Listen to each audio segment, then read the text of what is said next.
बंधु माने आजिर एही कार्यक्रम को आपण मानक स्वागत। आजिर एही कार्यक्रमटी वृष राशि व्यक्ति विशेष मानक पई बहुत गुरुत्वपूर्ण अटे।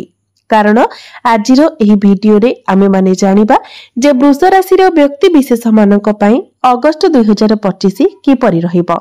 वृष राशि मासिक राशिफल उपरे आलोचना करिबा। वृष राशि व्यक्ति विशेष मानकर स्वास्थ्य, शिक्षा, प्रेम जीवन, वैवाहिक जीवन, भाग्य, क्यारियर एवं व्यापार वाणिज्यर स्थिति किपरि रहिबो एही अगस्त 2025 रे से विषय रे विस्तार भाबरे आलोचना करिबा। नवग्रहंकर स्थिति मध्य देखिबा। नवग्रह आपनको केउ परि फल प्रदान करिबारे सक्षम हेबे से विषय रे विस्तार भाबरे आलोचना करिबा एवं अशुभत्व प्रदान करुथिबा ग्रह मानक पई किछि विशेष प्रतिकार मध्य जानिबा। सेथिपाई आपणकर मध्य जदि वृष राशि होइथाय तो वीडियोटी को स्किप न करी शेष पर्यंत निश्चय देखंतु एवं वीडियोटी को लाइक करी चैनलटी को सब्सक्राइब करि दियंतु। कमेंट बॉक्स रे भक्ति एवं श्रद्धार सहित जय श्री जगन्नाथ निश्चय लिखंतु।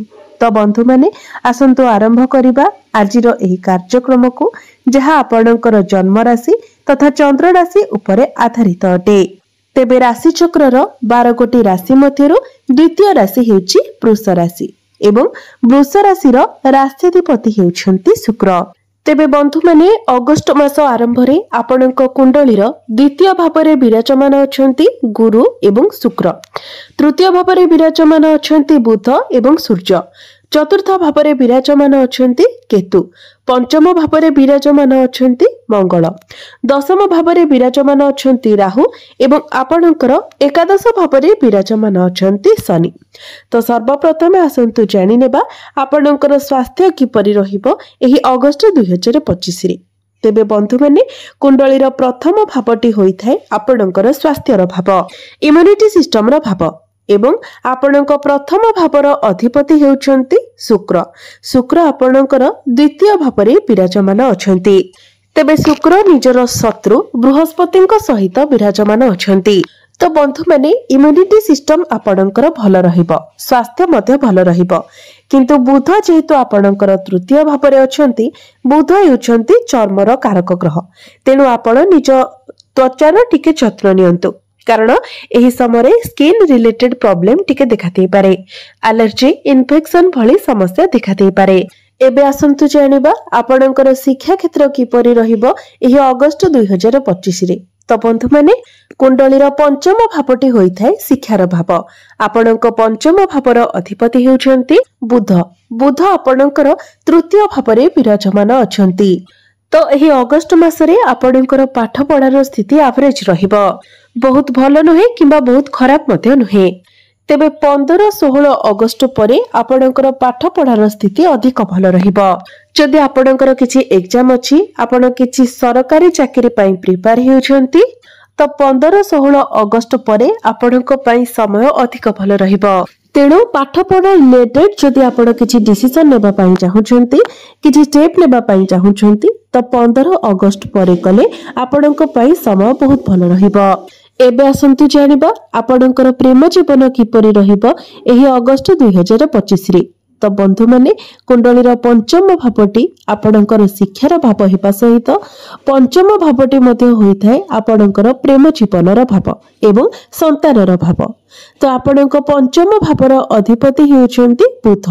बुध आपणकर तृतीय भावरे विराजमान अछंती एवं आपणकर प्रथम भावर अधिपति शुक्र आपणकर द्वितीय भावरे विराजमान अछंती।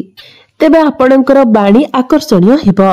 आपणकर कम्युनिकेशन स्किल मध्ये बहुत भल रहिबो, जहा फଳରେ आपणकर प्रेम जीवन मध्ये बहुत भल रहिबो। जदि आपण सिंगल अछंती तो आपणकर नुआ रिलेशन बनिबार मध्ये बहुत अधिक संभावना रहुछि। जदि पूर्वरु आपणक प्रेम जीवन रे कोनोसी प्रकारर समस्या लागि रहिथिला, आपणक मध्यरे कथावार्ता बंद होई जायतिला तो से सब किछि दूर होई जिवो। आपणक मध्यरे पुणी थरे पैचअप होई जिवो। किंतु बुध एवं शुक्रଙ୍କ मध्यरे 1-12 कनेक्शन बनुछि, जहा फଳରେ छोट छोट कथारे आपणक मध्यरे टिके मिसअंडरस्टैंडिंग देखा देई पारे। तेबे ए कथा को आपण ध्यान रे रखिबा उचित जे छोट छोट कथा को नेकी आपण जेमिति बड़ इशू न करंती। एबे आसंतु जानिबा आपणकर वैवाहिक जीवन किपरि रहिबो एही अगस्त 2025 रे। तो बंधु माने कुंडलीर सप्तम भावटी होइथाय आपणक वैवाहिक जीवनर भाव, आपणक जीवन साथीर भाव। आपणक सप्तम भावर अधिपति हेउछन्ति मंगल। मंगल आपणकर पंचम भावरे विराजमान अछन्ति। मंगल आपणकर पंचम भावरे बहुत भल स्थिति रे अछन्ति। तो आपणकर वैवाहिक जीवन निश्चित भावरे बहुत भल रहिबो। आपण जदि फैमिली प्लानिंग करिबा पई चाहुचन्ति तो समय आपणक पई बहुत भल रहिबो, कारण बृहस्पति आपणकर कुटुंब भावरे विराजमान अछन्ति। तो वैवाहिक जीवन एही अगस्त मासरे आपणक पई सुखमय रहिबो। आपण दुई जण मिसी जदि कोनोसी प्लानिंग करूछन्ति सेथिरे आपणको सफलता मध्य मिलिबो। मंगल आपणकर पंचम भावरे रही आपणकर एकादश भाव को देखुछन्ति, लाभ स्थान को देखुछन्ति। तो एही समय आपणकर कोनोसी एक इच्छा मध्य पूर्ण होई पारे। आपण दुई जण मिसी केवडे बुलाबुली करबाको जाई पारंती। एबे आसंतु जानिबा सबुठारो महत्वपूर्ण विषय वस्तु आपणकर भाग्य, क्यारियर एवं व्यापार वाणिज्यर स्थिति किपरि रहिबो एही अगस्त 2025 रे। तो बंधु माने कुंडलीर नवम भावटी होइथाय भाग्यर भाव। आपणक नवम भाव अर्थात भाग्य भावर अधिपति हेउछन्ति शनि। शनि आपणकर एकादश भावरे लाभ स्थान रे विराजमान अछन्ति। तेबे बंधु माने 13 जुलाई ठारो शनि आपणकर एकादश भावरे बकरी मध्य होई सारिछन्ति। तेबे शनिकर एही बकरी चलन आपणको बहुत अधिक शुभ फल प्रदान करिबो। तेबे आपणकर भाग्य भावर अधिपति आपणकर लाभ स्थान रे थिबा हेतु भाग्य रे आपणको लाभ प्राप्ति हेबो। आपण अल्प परिश्रम रे अधिक लाभ प्राप्ति करि पारिबे।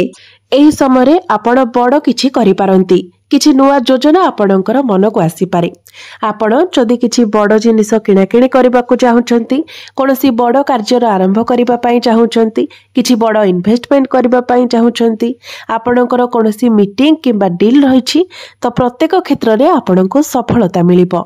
एहा सहित आपण जदि share market, stock market, trading रे इन्वेस्टमेंट करबा पई चाहुचंती सेति पई मते समय बहुत भल रहिबो। एही समय रे आपण कोनोसी शुभ मंगलिक कार्यर आयोजन मध्य करि पारंती।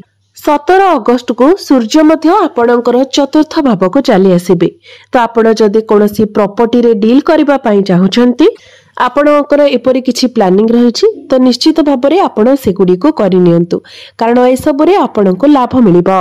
एबे आसंतु जानिबा आपणकर क्यारियर किपरि रहिबो एही अगस्त 2025 रे। तो बंधु माने कुंडलीर दशम भावटी होइथाय आपणको क्यारियर भाव। आपणक दशम भावरे विराजमान अछंती राहु। राहु आपणको बहुत स्मार्ट बनाइबे, आपणकर माइंड को शार्प बनाइबे। आपण एही समय रे हार्ड वर्क छाड़ी स्मार्ट वर्क करबा को पसंद करिवे। किंतु मने रखंतु आपण जिते पारिबे समस्त प्रकारर आर्गुमेंट ठारू दूरे रहंतु।